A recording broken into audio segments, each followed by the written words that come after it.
RPC द्वारा आयोजित व्याख्याता भर्ती परीक्षा देने वाले सभी अभ्यर्थियों को मेरा प्यार भरा नमस्कार। तो कैसे हो आप लोग? आशा करता हूँ आप सभी स्वस्थ होंगे, मस्त होंगे और बहुत ही शानदार तरीके से आज आप लोगों ने अपना पेपर है वो किया होगा। पेपर की बात करें तो पेपर है वो ज़्यादा टफ कैटेगरी वाला नहीं है जैसा कि पीछे के एग्जाम में हुआ है। इसे हम इजी टू मॉडरेट कैटेगरी में रख सकते हैं। अगर आप लोगों ने मेहनत की है तो पक्का आपका ये सिलेक्शन होने वाला है। अब पेपर देने के बाद में जो सबसे पहली बात आती है वो आती है आंसर की के बारे में। तो अपने विभाग के आंसर की लेट आएगी। इससे पहले कोचिंग्स से आपके लिए विभिन्न प्रकार की जो विभिन्न कोचिंग्स है वहाँ से अलग अलग जो अपने आंसर की है वो जारी होने वाली है। लेकिन इस वीडियो में हम आंसर की के साथ साथ पेपर का विश्लेषण भी करने वाले हैं, कारण सहित बताने वाला हूँ कि ये आंसर क्यों सही है। तो ज़्यादा समय नहीं लेते हुए देखो अपन शुरू कर लेते हैं अपने आज का ये वीडियो। और वीडियो में अपने पास जो क्वेश्चंस है वो इतने सरल तरीके से पूछे गए हैं कि कोई कह नहीं सकता कि सर अब की बार हार्ड पेपर आया है। अगर किसी को ये पेपर हार्ड लग रहा है तो मान के चलो उसने तैयारी नहीं की है। अब बात कर लेते हैं। देखो पहला प्रश्न क्या था? पहला प्रश्न है सुभाष चंद्र बोस ने सिंगापुर के अलावा किस स्थान पर आजाद हिंद फौज का मुख्यालय बनाया था? तो देखो रंगून, इसका आंसर रंगून ही है भाई। अब विश्लेषण करें तो देखो सुभाष चंद्र बोस ने आजाद हिंद आईएनए को अधिक प्रभावी बनाने के लिए सिंगापुर के अलावा रंगून, म्यांमार बर्मा में भी इसका दूसरा कार्यालय बनाया, मुख्यालय बनाया। कारण क्या था? क्योंकि पूर्वी सीमा पर भारत की जो पूर्वी सीमा थी वहां पे अभियान चलाना आसान था, इसलिए वहां पे अपने पास म्यांमार में है वो किया गया था। उसने अपना दूसरा मुख्यालय वो बनाया था। दूसरा प्रश्न क्या है? घुड़ेला, बहुत ही सरल प्रश्न है, आप लोगों ने किया होगा, है ना। तो ये अपने पास घुड़ेला नृत्य और उत्सव मुख्य रूप से मारवाड़ जोधपुर में क्षेत्र में शीतला अष्टमी से लेकर गणगौर के त्योहार तक मनाया जाता है। ये आप लोगों ने पढ़ा है तो इसमें मुझे व्याख्या बताने की आवश्यकता भी नहीं, बहुत ही सरल प्रश्न है भाई। अच्छा, 1921 में संयुक्त प्रांत के हरदोई, बाराबंकी, बहराइच, सीतापुर और लखनऊ आदि अवध के उत्तरी जिलों में एका किसान आंदोलन के प्रेरणा स्रोत कौन था? तो देखो इसमें बात करें तो स्वामी सहजानंद, मदारी पासी, अलूरी सीताराम राजू और बाबा रामचंद्र। तो इसमें मदारी पासी है वो रहे हैं भाई, याद रख लेना। देखो 1921 के अंत में और 1922 की शुरुआत के अवध के उत्तरी जिलों में एका आंदोलन या एकता आंदोलन का नेतृत्व मदारी पासी और सह नेताओं ने किया था। यह आंदोलन मुख्य रूप से उच्च लगान और ठेकेदारों द्वारा शोषण के विरोध में था। तो अपने कौन आ जाएंगे इसमें? मदारी पासी है वो आ जाएंगे। अच्छा, नेक्स्ट बात करें, अकबर द्वारा 1580 में मेवाड़ विजय के लिए भेजे गए अभियान का नेतृत्व किस सेना नायक ने किया? गई अब्दुल रहीम खान ने किया था 1580 में। तो ये आंसर हो जाता है। इसके बाद देखो अकबर ने महाराणा प्रताप के विरुद्ध कई अभियान भेजे 1577 से 1580 के बीच में। आप लोगों को अच्छे से याद होगा भाई, बीच शाहबाज खान को 3 बार भेजा, लेकिन 1580 ईस्वी के विशेष अभियान की कमान उन्होंने अब्दुल रहीम खाना को दी थी। ये बात आपको याद है। इसके बाद 1584 में जगन्नाथ कछाव को अंतिम अभियान पर भेजा था। उसके बाद में उसने अभियान भेजने बंद कर दिए थे क्योंकि वो भी अकबर भी है वो थक गया था भेजते और बाद में अपने पास वो अपने दूसरे क्षेत्र की तरफ है अपना विस्तार करना शुरू कर देता है, क्योंकि अपने पास मेवाड़ एक छोटा सा राज्य था और मेवाड़ के चक्कर में अकबर है वो अपने पूरी जो भारत देश है उसका जो प्रशासन उसकी बागडोर में था, तो अपने पास वो उसकी तरफ ध्यान देना शुरू कर देता है। नेक्स्ट बताएं तो भीम डूंगरी स्थित अशोक के अभिलेख को किसने खोजा? कार्लाइल ने खोजा भाई, है ना। तो कार्लाइल हो जाता है इसका आंसर। इसमें दोबारा बताने की आवश्यकता नहीं है, व्याख्या आप लोगों के सामने है। पीडीएफ में आप लोगों को वीडियो के डिस्क्रिप्शन बॉक्स में मिल जाएगी भाई, आपको पीडीएफ है वो मिल जाएगी। फल्गुबाई निम्न में से किस नृत्य से है भाई? तो देखो अपने पास तेरह ताली, चरी, भवाई, घूमर। तो इसमें अपने पास चरी नृत्य से है भाई। जो फल्गुबाई है वो चरी नृत्य से है। अगर बात करें तो फल्गुबाई किशनगढ़ अजमेर की रहने वाली है और वे राजस्थान के सुप्रसिद्ध गुज्जर समुदाय के चरी नृत्य की मुख्य नर्तंगना है। उन्होंने इस नृत्य को अंतर्राष्ट्रीय स्तर तक पहचान दिलाई है, तो आप लोगों को याद है। तो प्रश्न इतना सरल है कि कह नहीं सकते हो कि भाई अपने पास टफ कैटेगरी वाला है क्या। 1857 की क्रांति के दौरान किस रियासत के शासक लक्ष्मण सिंह ने क्रांतिकारियों को रसद की व्यवस्था करवाई थी? तो इसमें शाहपुरा आ जाएगा भाई। क्या आ जाएगा? इसमें शाहपुरा आपके पास आंसर हो जाता है। देखो 1857 के स्वतंत्रता संग्राम के दौरान शाहपुरा के राजा लक्ष्मण सिंह ने नीमच से आए क्रांतिकारियों के प्रति सहानुभूति दिखाई, उनके लिए भोजन व रसद सामग्री की व्यवस्था की और अपने किले के दरवाजे ब्रिटिश सेना के लिए बंद कर दिए थे। तो ये अपने पास किसान आंदोलन में आप लोगों ने पढ़ लिया होगा। अच्छा सॉरी, 1857 की क्रांति के दौरान। निम्नलिखित में से यंग बंगाल आंदोलन के प्रणेता कौन थे? तो बात करें विवियन डेरोजियो, अपने पास इसके थे भाई। तो ये हो जाते हैं हेनरी लुइस विवियन डेरोजियो, ये आंसर हो जाता है। तो व्याख्या आप लोग देख लेना। इसके बाद में संयुक्त राजस्थान के विषय में निम्नलिखित तथ्यों में कौन सा गलत है, इसके बारे में छोटी सी बात कर लेते हैं। इसकी राजधानी उदयपुर व महाराणा भोपाल सिंह को आजीवन राज प्रमुख बनाया गया था, सही बात है। इसके बाद में कोटा के शासक को उपराज प्रमुख बनाया गया था, ये भी सही बात है। संयुक्त राजस्थान संघ का निर्माण 7 रियासतों ने किया, नहीं ये गलत है भाई। संयुक्त राजस्थान संघ से पहले आपके पास क्यों कौन सा था, जिसमें अपने पास क्या है उदयपुर को जोड़ के ये बनाया गया था, तो ये गलत है। और 18 अप्रैल 1948 को जवाहरलाल नेहरू ने इसका उद्घाटन किया, ये भी सही है। तो ये गलत हो जाता है। इसमें पूर्व राजस्थान जो था ना, जिसमें 9 रियासतें थी, उन 9 रियासतों में उदयपुर का भी क्या कर दिया गया था, जोड़ दिया, उदयपुर को भी जोड़ दिया गया था। उसके बाद में अपने पास संयुक्त राजस्थान संघ बन गया था। इसके बाद में रघुवर दयाल गोयल किस प्रजामंडल आंदोलन से संबंधित है, तो ये अपने पास बीकानेर से संबंधित है भाई। कहाँ से संबंधित है, बीकानेर से। अच्छा, आजाद हिंद फौज की झांसी की रानी महिला रेजिमेंट ने किस स्थान पर ब्रिटिश सेना की यूनिट के हमले को नाकाम कर उन्हें पीछे हटने पर मजबूर कर दिया था, तो ये अपने पास अराकान हो जाएगा। अराकान कहाँ पे, ये देख लो, म्यांमार के पास। अराकान के जंगलों क्षेत्रों में रानी झांसी रेजिमेंट की महिला सैनिकों ने अदम्य साहस का परिचय देते हुए ब्रिटिश सेना के हमलों का डटकर मुकाबला किया और पीछे हटने पर मजबूर कर दिया था अंग्रेजों को। ये आ जाता है, तो कोई ज़्यादा टफ नहीं है भाई। अब कोचिंग्स वाले कहेंगे कि हमने ना इतना पढ़ाया है कि हमारी कोचिंग से आया, हमारी कोचिंग से आया है।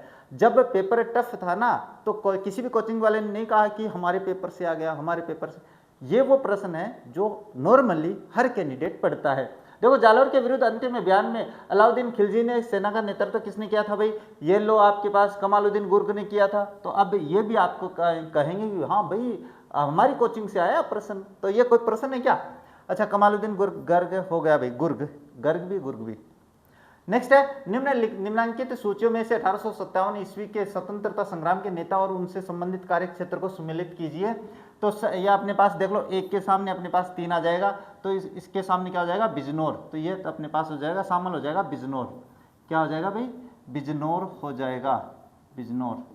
चलिए, दूसरे अपने बी के सामने 1 हो जाएगा, तो देवी सिंह के सामने हो जाएगा मथुरा, और सी के सामने हो जाएगा 4, तो भोपाल सिंह है वो 9 से थे, और डी के सामने हो जाएगा 2 रेवाड़ी। ये देख लेना, अब आपके पास मैच कर लेना भाई। अच्छा, राजवल्लभ मंडन, ये तो बहुत ही सरल है, दोबारा बताने की आवश्यकता ही नहीं है। अच्छा, वल्लभ दास, मुरलीराम और चेतन दास ने क्रमशः बीकानेर, रायपुर और कोटा में निम्न में से किस संप्रदाय की शाखा रखी। तो देखो, बाकी अगर ध्यान में नहीं आ रहा है तो वल्लभ दास तो आते हैं, तो वो राम स्नेही संप्रदाय थे भाई, ये राम स्नेही संप्रदाय के थे, तो इन्होंने अपने पास राम स्नेही संप्रदाय की नींव रखी थी। नेक्स्ट बात करें तो यदि दिए गए आंकड़े, ये अपने पास गणित वाले हैं तो इसमें मैं सीधे बताऊंगा भाई उत्तर।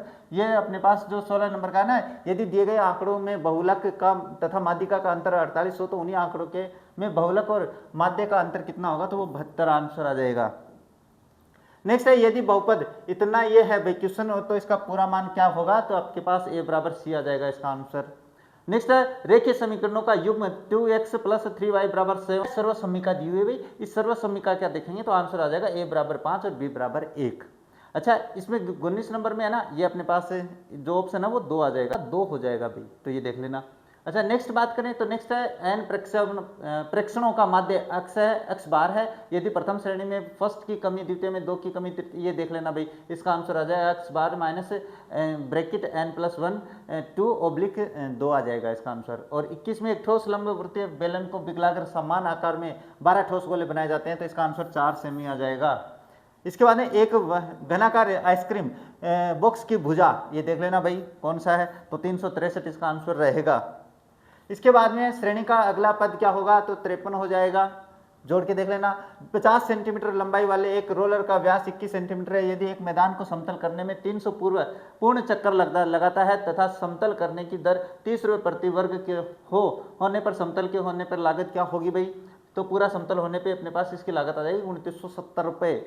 एक परिवार में PQRSTU 6 सदस्य हैं। PQ का पिता है, S की शादी R से हुई है, जो कि T की माता है, UT के दादा हैं, तो ये इसमें दादा आएगा भाई, क्या आ जाएगा, दादाजी हो जाएंगे ये। अच्छा, कढ़ाई और कढ़ाई, ये मैं बता देता हूँ भाई। कढ़ाई तो अपने पास शक्ति होती है और कढ़ाई है वो एक बर्तन होता है, आपने कढ़ाई की कढ़ाई चढ़ा दी गई आपने, हाँ वही है ये कढ़ाई। तो ये भी सरल ही प्रश्न है। अभी तक कोई भी क्वेश्चन गणित के प्रश्नों को मैं कह नहीं सकता, बाकी क्वेश्चन ऐसे हैं कि ऐसा हो नहीं सकता है। तो इस पेपर को देखते हुए मैं कहूँगा भाई पेपर की कट ऑफ हाई जाने वाली है। इसके बाद वाले पेपर की मैं नहीं कह रहा, मैं केवल इसके बता रहा हूँ। अपने पास 75 यानी 175 में से लगभग मान के चलो 50 क्वेश्चन तो नॉर्मली सही हो जाएंगे। नॉर्मली 50 क्वेश्चन सही होने वाले हैं, अभी बता देता हूँ। इसके बाद में किस विकल्प में सही सभी शब्द शुद्ध हैं, सभी शब्द शुद्ध हैं? तो इसमें देखो पुरस्कार में गलती है, पुरस्कार ये सही होता है। इसमें ऊंचाई, स्वयंवर और परिशिष्ट, इसमें जो प्रादुर्भाव है वो ऐसे लिखा जाता है, तो ये भी गलत है। रिमझिम, बलिष्ठ और बसीडी, तो इसमें ये जो बलिष्ठ है ना, इसमें ठ आना चाहिए था, तो आपका आंसर हो जाएगा ये, तो यही है। हाँ, उत्तर 2 सही हो जाता है। आ उपसर्ग से निर्मित शब्द नहीं है, तो देखो आहार्य बिल्कुल है, आसक्त भी है, आस्था भी है, आस्तिक नहीं है, क्योंकि अपने पास जो अस्थि है प्लस इक शब्द से बना है, तो आ शब्द से नहीं बना, ये इक प्रत्यय से बना है। किससे बना है? इक प्रत्यय से, तो ये हो जाता है। किस विकल्प में गलत संधि विच्छेद है? कल्प में गलत संधि विच्छेद है भाई, तो गलत आपके पास इसी में है। प्र प्लस मान नहीं होता है, प्र प्लस मान होता है, तो ये होता है सही। प्र प्लस मान होता है व्यंजन संधि में, ठीक है। चलिए फिर आगे चलते हैं। आगे अवार्ड का हिंदी प्राप्त क्या होता है भाई? तो अवार्ड का देखो अपन पारिभाषिक शब्दावली बोले ऑफिशियल तरीके से, तो वो प्राप्य होता है। इसके बाद में fill in the blanks that's he is mad dash he feigns madness, भाई बहुत ही देखो मैं बता देता हूँ। ही इज मेड, हाँ बिल्कुल ये वह पागल है। ही फेन्स मेडनेस, और वह पागलपन का ढोंग भी करता है, तो मतलब विरोधाभास जता रहा है, तो विरोधाभास जताने के लिए दो और येट का प्रयोग करेंगे। दो ही इज मैड येट, फिर भी वह पागल होने का क्या बहाना करता है, ढोंग करता है। इसके बाद में देखो एक्स और एंड नहीं आएगा, इधर और नहीं आएगा, या तो वो पागल है या वो मैडनेस होने का पागल बहाना करता नहीं करता। बोथ ही इज मेड नहीं, और इसके बाद कोमा लगा दी तो ये गलत हो जाएगा, ये कंजक्शन आएगा नहीं, तो कंजक्शन हो जाएगा 2 येट।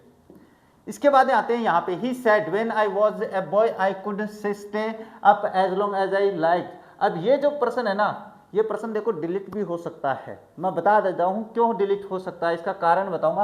अब देखो इसका जब मैं बनाऊंगा तो क्या बनाऊंगा, मैं इसका बनाऊंगा आप लोगों के पास ही सेड व्हेन, और ये अपने पास फर्स्ट पर्सन इसके अनुसार हो जाएगा ही, और वाज को अपन हैड बीन में चेंज करेंगे भाई, हैड बीन, और उसके बाद में ए बॉय, और उसके बाद में आई की जगह हो जाएगा ही, तो ही, और कुड को अपन चेंज नहीं करते हैं, तो कुड का कुड रह जाएगा, कुड, और उसके बाद में स्टे अप लॉन्ग एज, और उसके बाद में आई हैड लाइक्ड, आई नहीं ही हैड लाइक्ड हो जाएगा भाई, ही हैड लाइक्ड। अब इसका वास्तव में तो ये बनना चाहिए था, लेकिन अगर अपन बात करें तो देखो he said that when he was a boy he could stay up as long as he liked. इसके बाद he said that a boy he was allowed, ये गलत है, अलाउड नहीं आएगा। He said that as a boy, ये भी गलत है, कंजक्शन रूल फॉलो नहीं कर रहा है। 1 और 3 आर करेक्ट, ये तीनों नहीं, बिल्कुल तीनों गलत में। क्वेश्चन नॉट अटेम्प्टेड तो अपने पास है ही नहीं, तो इस क्वेश्चन में आपके पास अगर प्राथमिकता देंगे तो अपन इसको ही देंगे। लेकिन ये क्वेश्चन डिलीट क्यों हो सकता है? इस कारण से हो सकता है क्योंकि इसमें इसने अपने ना तो टेंस परिवर्तन किया है, ही सेड, जब आरवी पास्ट में होती है तो इसका टेंस परिवर्तन होता है, और टेंस परिवर्तन होता है तो वाज को अपन हैड बीन में चेंज करते हैं, तो ये क्वेश्चन मेरे हिसाब से डिलीट होने वाला है। हो सकता है, लेकिन मैं बता देता हूं इसका कारण, मैंने बता दिया ये होता है।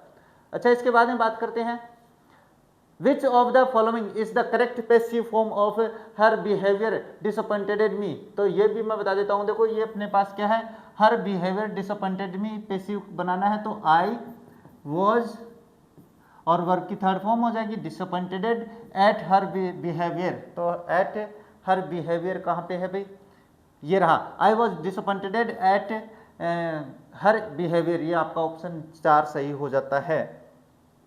अच्छा, fill in the blanks, blank when it dash raining I will he will we will go out, ये मैं बता देता हूँ। व्हेन कंजक्शन है, और व्हेन कंजक्शन है ये अपने पास मैं कहूँ ओपन कंडीशन की बात कर लेता हूँ मैं, ओपन कंडीशन है भैया। ओपन कंडीशन का मतलब है जब बारिश रुक जाएगी तो हम चले जाएंगे, जब बारिश रुक जाती है तो हम चले जाएंगे, ऐसा करते हो तो ऐसा होगा, तो वो जीरो अपने ओपन कंडीशन होती है। तो यहाँ पे इफ आ जाए तो भी आप कंडीशन सेम करोगे, लेकिन यहाँ पे अपन वेन का प्रयोग भी कर सकते हैं। तो अगर ये विल दिया हुआ है, विल प्लस वर्ब की फर्स्ट फॉर्म दी हुई है, तो यहाँ पे आपको किसका करना है, प्रेजेंट इंडेफिनिट का प्रयोग करना है। और मैंने कंडीशन की क्लास है ना बहुत पहले समझाई थी, लेकिन यहाँ पे अपने पास वेन इट, तो इट के साथ अपन वर्ब की फर्स्ट फॉर्म प्लस एस करेंगे। अच्छा, नेक्स्ट बात करते हैं, match the following words with the, हाँ एंटोनिम बताने थे भाई, एंटोनिम बता देता हूँ। एकॉर्ड का मतलब होता है सहमति, और डिसेंट का मतलब होता है असहमति। क्या होता है, असहमति। इसके बाद में असेट का मतलब क्या, एसेट का मतलब क्या होता है, एसेट का मतलब होता है संपत्ति। क्या होता है भाई, इसका मतलब संपत्ति होता है। तो लायबिलिटी जो होती है वो होता है आपके पास ऋण, यानी मेरे पास इतनी संपत्ति है तो उसके पास इतना ऋण है, ऋण ऋण ऋण नहीं बोल रहा हूं भाई। हाँ, बोल्ड का मतलब बहादुर होता है, तो टिमिड का मतलब कायर होता है, और ब्लिस यानी खुश होता है, और मिजरी यानी दुखी होता है, तो देख लेना भाई।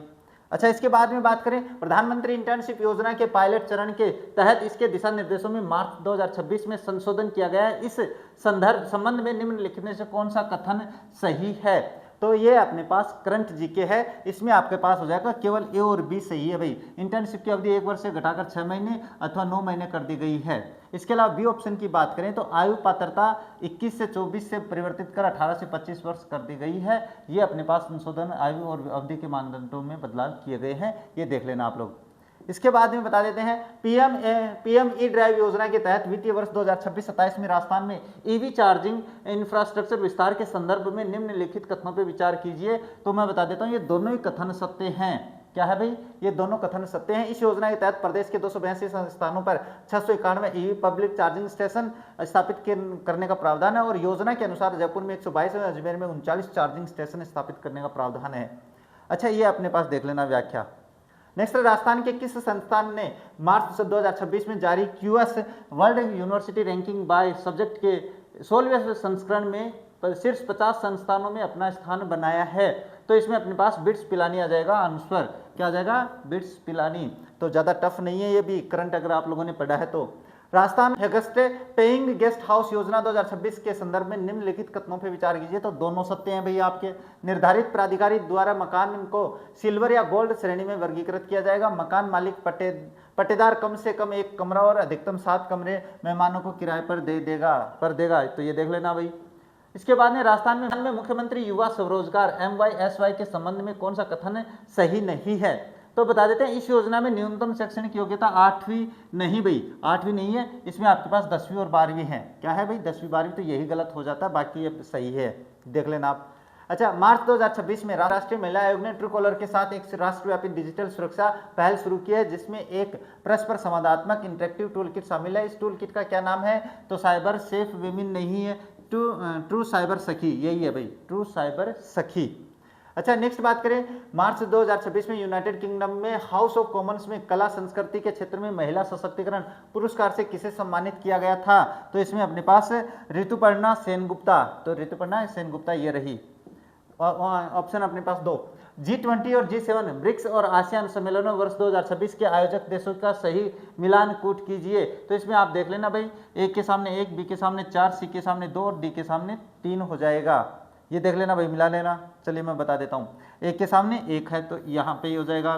जो G7 है वो फ्रांस में, बी के सामने 4 है तो ये आपके पास कहाँ पे, इंडिया में, और सी के सामने 2 G20 है वो यहाँ पे, सॉरी 2 है क्या, सी के सामने 2 अभी, हाँ, तो सी के सामने अपने पास 2 यहाँ पे संयुक्त राज्य अमेरिका, और डी के सामने 3, तो डी के सामने अपन 3 कर देते हैं फिलीपींस में।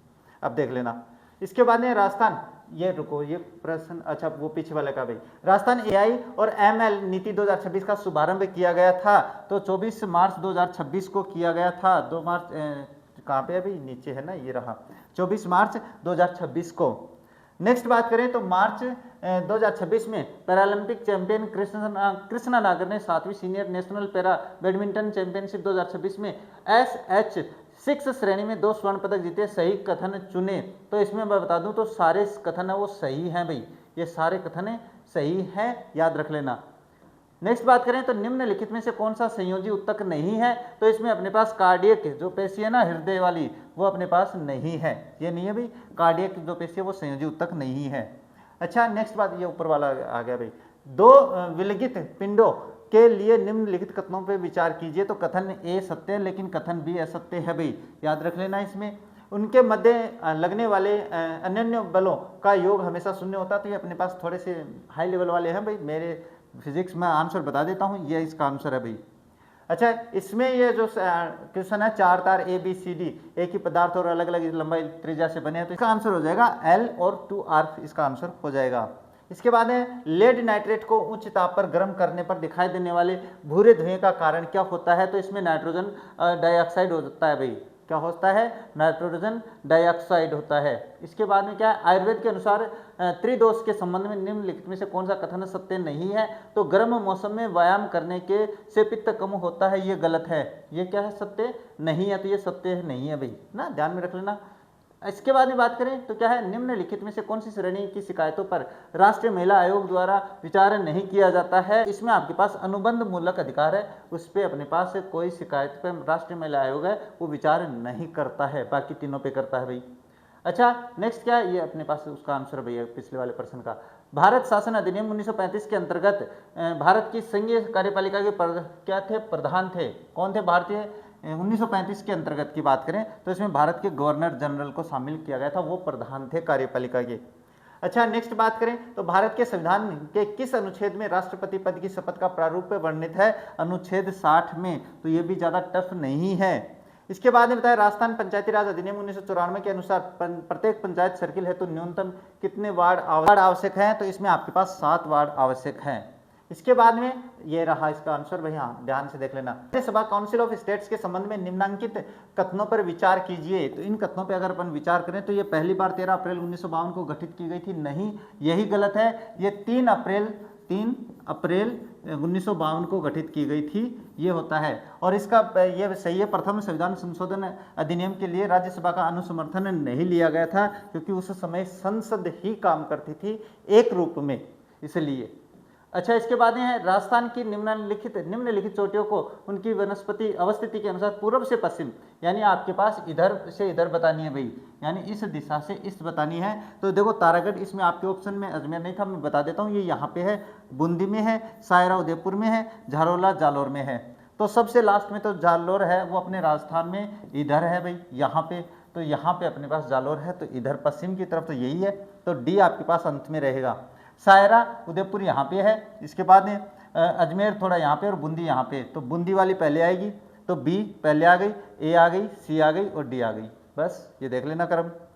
इसके बाद में है राजस्थान में वर्ष 2025 में निम्नलिखित में से किस जिला युग में अंतर्राष्ट्रीय पर्यटक सर्वाधिक संख्या में आए थे। तो जयपुर और उदयपुर में ही आते हैं भाई अपने, चलिए। अच्छा, जनगणना 2001 से 11 के मध्य नगरीय जनसंख्या में दशाब्दी परिवर्तन प्रतिशत सर्वाधिक और न्यूनतम बात करें तो बाड़मेर और डूंगरपुर में है भाई, ये देख लेना। इसके बाद में पशु जनगणना 2019 के अनुसार 2012 से 19 के मध्य निम्नलिखित में से कौन से पशुधन की संख्या में धनात्मक वृद्धि हुई है। बकरी में अपने पास कमी आई है भाई, ये ऋणात्मक है। गोवंश में वृद्धि हुई है, भैंस में भी वृद्धि हुई है, गधा में बहुत ज़्यादा कमी आई है भाई, गधों की संख्या में कमी आई है। तो आपके ऑप्शन बी और सी हो जाएंगे भाई। अच्छा, इसके बाद में बात करें तो अच्छा ये आंसर आ गया भाई, ये थोड़ी सी फॉर्मेटिंग में थोड़ी गड़बड़ी हो गई। निम्नलिखित संरक्षित क्षेत्रों में को पूर्व से पश्चिम की ओर सही करने पर व्यवस्थित कीजिए भाई, बिल्कुल ऐसे ही करना है, इस दिशा से इस दिशा की ओर करना है। तो देखो ये क्या है, बांज आमली 12 में है, ये मैं लिख रहा हूँ भाई, क्या है बिशलपुर टोंक में है, गंगा भैरव घाटी सिरोही में है और बाड़ा खेड़ा अपने पास जालोर में। तो ये देख लेना, जालोर सबसे पश्चिम में है और बाकी मैंने क्रम बता रखा ए बी सी डी, ये तो बिल्कुल वही क्रम है, सही क्रम है। अच्छा, राजस्थान में जुलाई माह में 1000 मिलीदाब, ये अपने पास डूंगरपुर और बांसवाड़ा में है, देख लेना।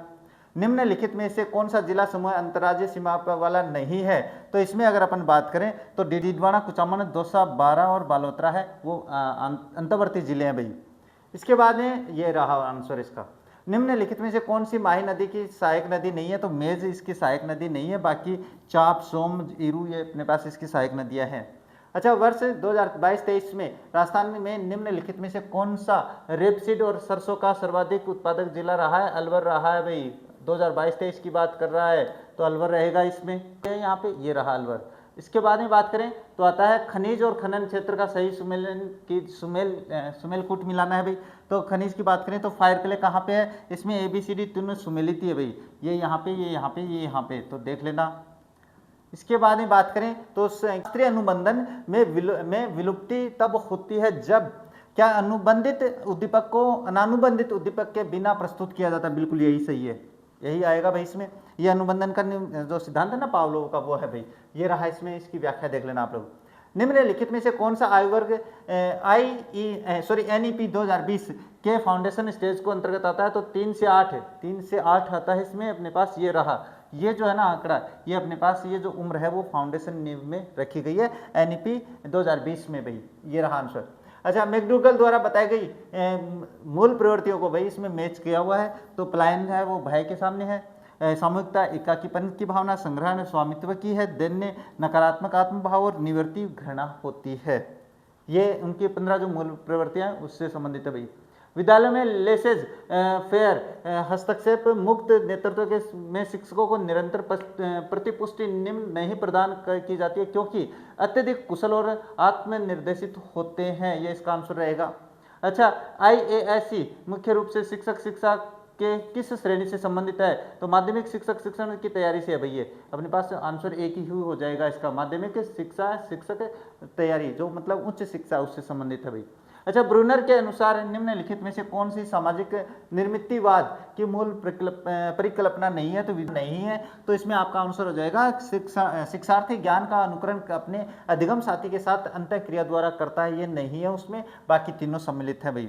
अच्छा, नेक्स्ट बात करें तो नेक्स्ट आता है एक व्यक्ति के प्रानुभूति का स्तर उच्च है भाई, प्रानुभूति का है, लेकिन वह दूसरों को प्रभावित करने में कठिनाई अनुभव करता है। ऐसे में संवेगात्मक बुद्धि का कौन सा क्षेत्र सर्वाधिक अविकसित है? अविकसित कौन सा भाई?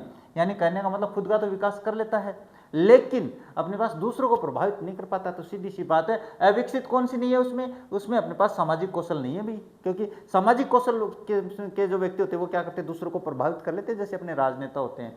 अच्छा, नेक्स्ट बात करें तो क्या आता है? हाँ, ये अपने पास उसका आंसर है भाई। निम्नलिखित में से कौन सा किसी शैक्षणिक संस्थान के आंतरिक लाभार्थियों में सम्मिलित नहीं है? तो इसमें आपके पास क्या है? नियोक्ता नहीं होता, बाकी सारे आते हैं। नियोक्ता तो नियुक्ति देने वाला होता है भाई, है ना? तो इसका आंसर हाँ नियोक्ता भी है। राजस्थान सरकार के दिनांक 27/9/2010 के आदेशानुसार किस संस्था को कक्षा 9 व 12वीं तक की पाठ्य पुस्तकों के, ये अपने पास ये रही भाई, क्या है? माध्यम राजस्थान राज्य पाठ्य पुस्तक बोर्ड है ये। इसके बाद में आ जाता है लास्ट NEP 2020 के अंतर्गत मूल्यांकन सुधारों के संबंध में निम्नलिखित कथनों पर विचार कीजिए। तो देखो, रटन अधिगम से हटकर दक्षता आधारित आंकलन पर बल दिया है, बिल्कुल सत्य है। बोर्ड परीक्षाओं को पूर्णतः समाप्त नहीं किया जा रहा है भाई, इसमें निरंतर रचनात्मक मूल्यांकन को प्रोत्साहित किया गया है, बिल्कुल। तो A और C सही है, बाकी ये B ऑप्शन गलत होता है। तो यहाँ पे मैंने आपका जो पेपर है वो लगभग आधे घंटे में अपनी बात हो चुकी है। तो अगर आप लोगों ने पेपर मिला लिया, पेपर ज़्यादा टफ नहीं है। अगर अपन बात करें इस 75 में से कितने क्वेश्चन आपके बनने चाहिए, तो मैं देखो आपके दूसरे अपने पास सब्जेक्ट का जो पेपर है ना उसके बारे में बात नहीं कर रहा हूँ, लेकिन अगर मैं बात करूँ इस पेपर में तो 50 से 60 जो प्रश्न है वो आसानी से बैठा सकता है एक पढ़ने वाला कैंडिडेट। अब ये मत कह देना कि थे खुद दे के आता तो किताब कर देता, है ना? क्योंकि बहुत सारे ऐसे कैंडिडेट भी होते हैं जो ये कह देते हैं कि आपने तो दिया है क्या। मेरा क्या है भाई, मैंने अपने पास फर्स्ट ग्रेड, सेकंड ग्रेड और थर्ड ग्रेड तीनों एग्जाम पास कर रखी है। तो मेरे बारे में आकलन थोड़ा सा कम करना। हाँ, मैं उनके लिए कह रहा हूँ जो ज़्यादा आकलन करते हैं भाई। बाकी मैंने अपनी तरफ से बहुत ही शानदार तरीके से की है, वो बनाने की कोशिश करी है। इस की में कुछ गलतियां हो सकती है। देखो, मैं ऐसे नहीं कहूँगा कि मेरी वाली की है वो ही RPC जारी करेगी, मैं ऐसा कभी नहीं कहूँगा। लेकिन अन्य कोचिंग्स की तुलना में मेरी वाली जो की है उसमें आपको ज़्यादा बेटर मिलेगा। जो क्वेश्चन मैंने बताया इंग्लिश वाला वो डिलीट होने की संभावना, बाकी कोचिंग्स की तरफ से देख लेना अगर हो जाए तो। देखो, अपने पास आंसर की मिलाने के बाद में बता देना जरूर कि मेरे इतने क्वेश्चन हैं वो बन रहे हैं, मेरा क्या होगा। तो बात करेंगे इसके बारे में, विश्लेषण करेंगे कि कितनी अपने पास इसकी कट ऑफ वो रह सकती है। लेकिन सब्जेक्ट के पेपर के मिलाने के बाद में, ऐसे नहीं पहले नहीं करने वाले हैं। तो वीडियो और जानकारी दोनों पसंद आई है तो वीडियो को लाइक और शेयर जरूर कर देना। और चैनल पे पहली बार हो तो चैनल को सब्सक्राइब कर बेल आइकन को ऑन रखना, ताकि मेरे वीडियोस के नोटिफिकेशन सबसे पहले आप लोगों के पास पहुंच जाए। एक जाने से पहले आप लोगों को एक जानकारी और देना चाहेंगे, अगर आपका छोटा भाई बहन, आपके बच्चे, क्योंकि अपने फर्स्ट ग्रेड की एग्जाम है तो बच्चे भी हो गए होंगे, है ना? तो अगर आपके बच्चे 10th 12th क्लास में पढ़ रहे हैं तो उनके लिए मैं अपने इस चैनल पर हर रोज रेगुलर क्लासेज है वो अपलोड करता हूँ। कंप्लीट कोर्स बिल्कुल फ्री में अपलोड हो रहे हैं। तो आप अपने बच्चों को मेरा चैनल है वो सब्सक्राइब करवा सकते हो, अपने छोटे भाई बहनों को मेरा चैनल है वो सब्सक्राइब करवा सकते हो, ताकि वो भी अपनी स्टडी में अपना क्या है फ़ायदा उठा सके। तो बस इसी जानकारी के साथ आज के इस वीडियो को कंप्लीट करते हैं। मिलते हैं आप लोगों से अपने नेक्स्ट वीडियो में, तब तक देखते रहिए हमारा चैनल। जय हिंद, जय भारत।